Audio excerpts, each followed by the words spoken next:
Thank you so much for joining me. If you haven't been here before, my name is Tracy, and this is a DIY upcycling channel where we create clothes, purses, accessories from thrifted, discarded items, breathe new life into them, and create wearable art. And especially today, this is going to be kind of fun and artsy. I want to create a sort of hippie collage fringe vest. And this is the play day for me. I love these sorts of projects. And I want to tell you, I truly believe the less you overanalyze the placement of your pieces here, the better it turns out. I am going to start with this denim dress. It's a little snug on me, a little short. It's been hanging in my closet for quite a while. That's what I'll be starting with. And I want to talk about this outfit for a second, because sometimes you ask. So this skirt is a tulle skirt that I thrifted, black blazer that I thrifted, this pink shirt underneath I have a tutorial for, and I'll put the link to that in my description. And my jewelry, I made a little velvet choker necklace. I have a tutorial for how to make these. Not this particular one, but it's a different one that I demonstrate, a velvet choker. And then this is just some scrap pieces of jewelry that I had around my sewing space, and just with some jump rings, put them together, you know, in a way that I liked. The boots are motorcycle boots from Amazon. I'll put that link in my description too. Let's get to it. First thing I'm going to do is cut these sleeves off, and I'm going to stay on this side of the seam.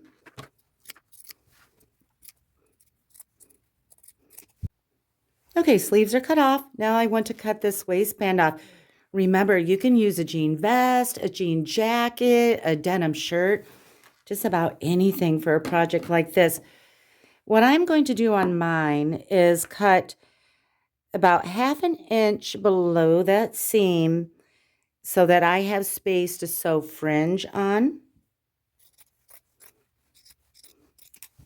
Now I'm going to take my strings out. This is sort of an eyelet tied front because it is just fake. It's sewn together.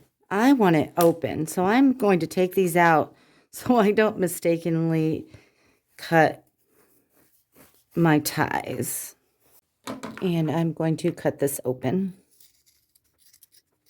Now the back of this dress had a zipper, and it's that sort of nylon kind, not metal. So I can sew over that. I'm just going to leave it, but down at the bottom here, I'm going to sew just a row of stitches so that this doesn't all start to come unraveled. Okay, so now I can start decorating it.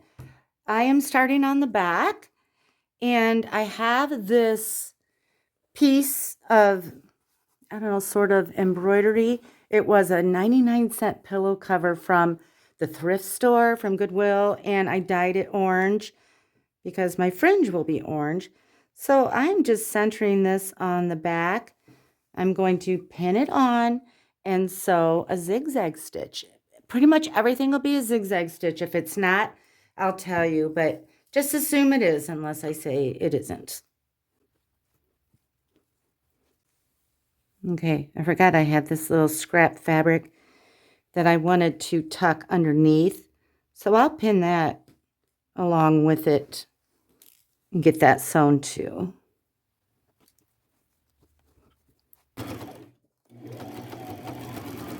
Now I got some of these butterflies on Amazon a while back because my our boat cover had a few little holes. So I patched them with these butterflies.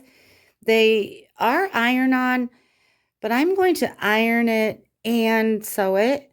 And I have these little strips of suede from a jacket. I'm going to put one piece there and one piece there.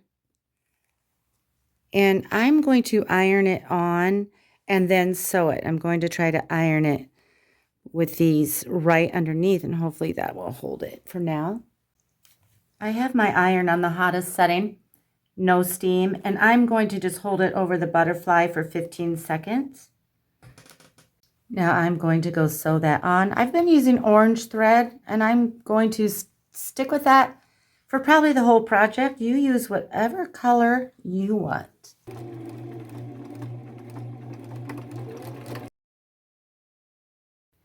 Now I have more I want to pin and sew, and I'm not going to take you to the machine every single time because I have so many little things I want to sew on here. Okay, I have a cool sort of vintage trim. I think I'll put diagonal like that, and a little tea stain flower from doily. Put that there. A couple more of those butterflies. I think I'll overlap one here and then the other maybe up here.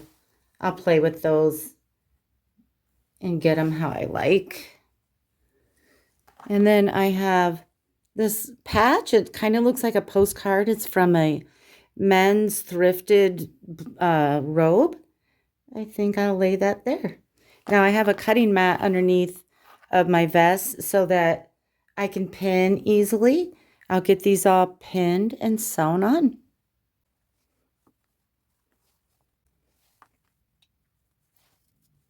Okay, here's what the back is looking like. I still need to do the armholes, but I'll do that after I do the front. Now I'm going to work on the front. Okay, I'm going to sort of sew these in layers. And first of all, I have this vintage doily, kind of a cool mustard color. I want to put it right there, but I don't want the whole thing. So I'm cutting part of it off. And then I have a fabric remnant. I sort of cut into a triangle for there. Another piece of little tapestry with a flower, a little butterfly. Now I'll get those pinned and sewn. Now I have some faux fur that I cut into a strip and pinned it in sort of a squiggle right there. And so I'll sew that on with my zigzag stitch. I'll have to go slow because this can catch into my presser foot, but it will be fine. And then when I get to the bottom, I have these little scraps that I want to sew across like this in a bundle, but I'm not going to pin this because it's just too hard to pin. But just some little fringes. This is a piece of a t-shirt, scrap fringes. Okay, I'll go get all that sewn on. Okay, now I'm going to kind of wrap up this side of the vest. I have this patch here from Amazon, and I tea stained it with black tea. I'll put that there, overlapping that fur a little bit. And then I have this poppy flower from an old vintage towel. I'm going to put that sort of in the center of that doily. Another butterfly. Put him kind of angled. And then these sort of leather flowers. Now they have kind of gaps right there. So I'm going to take an old brown button and sew it in the center, and I'll bring my needle up through that gap.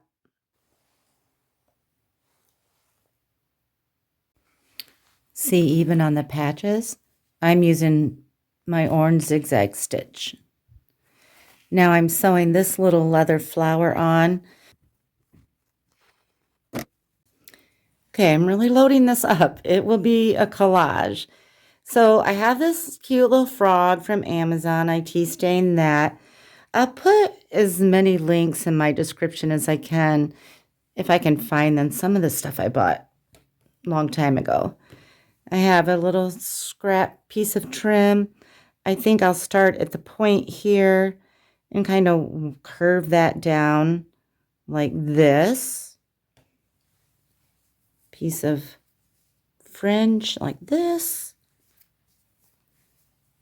I think I'll put that there. I'll have to trim some of this off.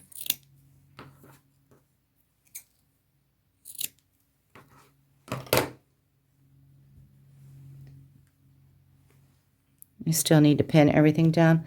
Then I have a little more faux fur.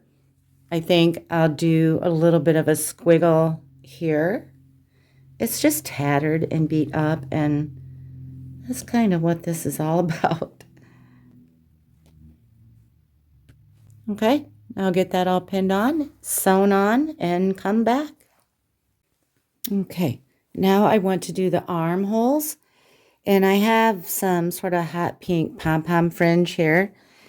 I will start that, probably about here, and I want the pom-poms facing out, and I will just sew along that armhole, and then when I get down here, I'll wrap it around and continue sewing to the opposite side. I will do more with the rest. I'll be using this on the back side and this, just dealing with one at a time. And then I have some kind of purple pom-pom fringe. I'm going to start this one just because of the amount I have. I'm letting my pieces here dictate what I do. So I will start that one about here and wrap that around as well. Okay, so here's the pom-pom fringe on this side. I'm going to finish it with some tassel trim. This was off of a scarf. And I'll start there. Finish that. I have another little piece if I run out. And then on this side, I will use this sort of fuchsia colored fringe and finish that off. Okay, so now I have a few little brooches I want to pin on. I'm calling this a dove. I'm going to put that right there. I have this Liz Claiborne Pretty Heart brooch. I'll pin right there. And I have a little frog, and I'll pin that about right there. I'll get those pinned on, and I'm not going to add the ties back yet. I want to do the fringe at the bottom, and this might get in my way, so I'll add this last. Now, I want to make and add fringe, long fringe all along the bottom of this. And I thrifted this orange suede jacket. And I'm going to talk about this for a second, because when you get leather and suede from a thrift store, a lot of times they don't smell the best because they're so expensive to dry clean that a lot of times they probably haven't been cleaned in a long time. That used to bother me. I couldn't really sell things that had any sort of odors to them. And I couldn't afford to spend $30, $40, $50 to have every piece that I thrifted clean. That would massively cut into my profits on the piece I was making. So one day I threw it in the washer on a cold setting, cold water, and put it in the dryer.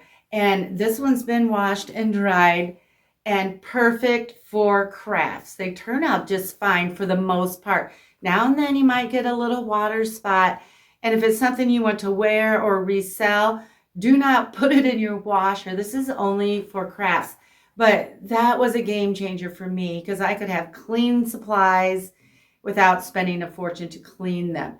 And then another thing I want to mention, if you're looking for leather and suede for fringe, you want to find pieces that have big open areas. A lot of times there's seams in them, and this has a seam, but this is a big open space. You can't cut fringe on a seam. It will break apart instantly. So look for big plain pieces. Now the sleeves are great too. Look how long that is. And it has one seam here. A lot of times these will have seams this way, and then you don't get such long fringe. So those are my tips from years and years of cutting fringe for purses. Now, I'm going to suggest something else. If you don't want suede fringe, or you don't want to go out of these These are like $15 at my Goodwill. So they're a little pricey. Maybe you have a ton of extra yarn. And I know at my thrift stores, always I can find bags of old discarded yarn. Well, I made these braids not for the fringe, but they'll come into play later on after I'm done with the fringe. But they are yarn braids. And if you have a lot of yarn, a lot of time, maybe somebody that can help you make braids, you could do all braided fringe. But I'm doing suede, and these will sort of be an accent. And I'll talk more about the length and how many are in each braid in a minute here. But we're going to work on the suede. The first thing I'm going to do is just a basic deconstruction. I always cut the sleeve off on both sides, and then I cut across that seam at the shoulder, and then I take the sleeve and cut it open on a seam so that I have a nice flat piece. And I like to use my Pink Power electric scissors. I've had surgery for tendonitis from all my years of cutting heavy duty things like this. This saves me. I'll put the link in my description if I haven't already said that.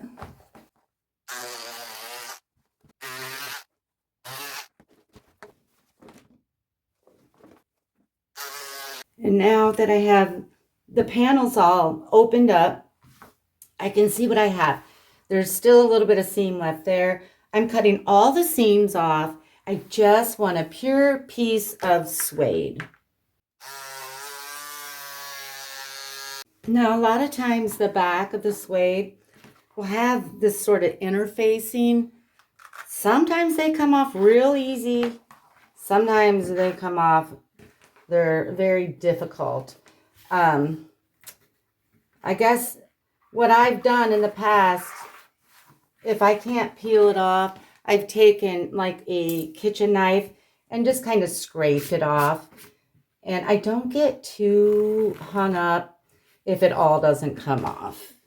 Now I have two tall pieces from the arm, and all I'm doing here is taking just a big cutting mat, a straight edge, and just a basic fabric cutter. It goes through it like butter. And I am just cutting approximately quarter inch strips. And I am going to get all of these three pieces cut into strips.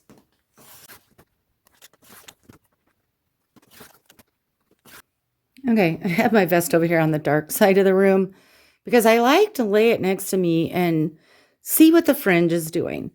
And by looking at it, I think I have enough fringe to sew them 1 inch apart. And that should get me all the way around, crossing my fingers.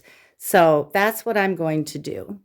And how I sew these on, I'm going to open up my vest, and I'll take this to my machine, and then I'll just take my pile of fringe with me, and I'm going to start here at the edge, and I'm going to sew these on one piece at a time.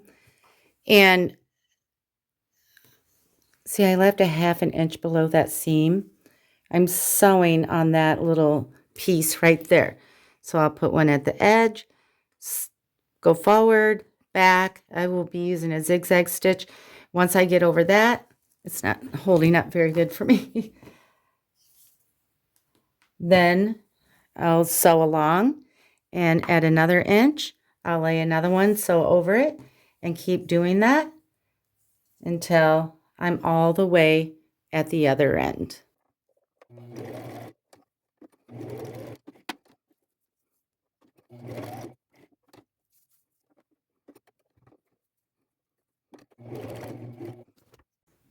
Okay, the fringe is done, almost. So now we still have sort of a raw edge all along here where you can see the tops of that fringe. And so that's why I made the braids. I made 6 braids, And they each have 6 pieces of yarn of varying colors. And I cut the yarn before I braided it at 59 inches. And then once you knot it and braid it, you lose an inch or two is all. So what I'm doing with these is I am taking the center approximately 5 inches between my 2 fingers there. And I will sew, I'll start at the very beginning, and I will take the one end of the 5-inch, put it here, and sew the other 5-inch. That way I still have braids dangling down to blend in with that suede. And then when I stop there, I'll grab another braid and I'll butt it up to the one I just finished. Sew 5 inches, stop, grab another braid, and do that all the way around.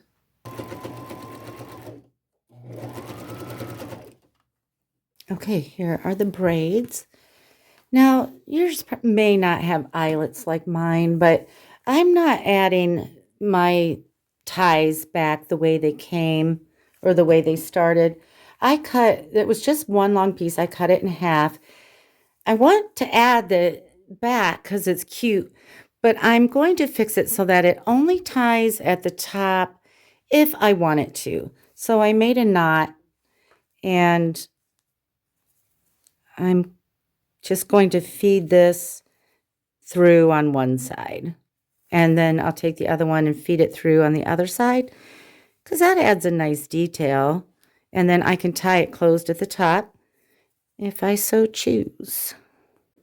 Okay, all done. Now I'm going to go put it on and show you what it looks like. Okay, how fun is that? You know, I would love it if you went into your sewing space like it's playtime. And, you know, if you're a seller, and I always was, I always created to sell. I'm an entrepreneur and I love to create. So they've always been combined. And my sales, whenever they were iffy, it was because I get into my head about what is everyone going to like? You can't please everyone.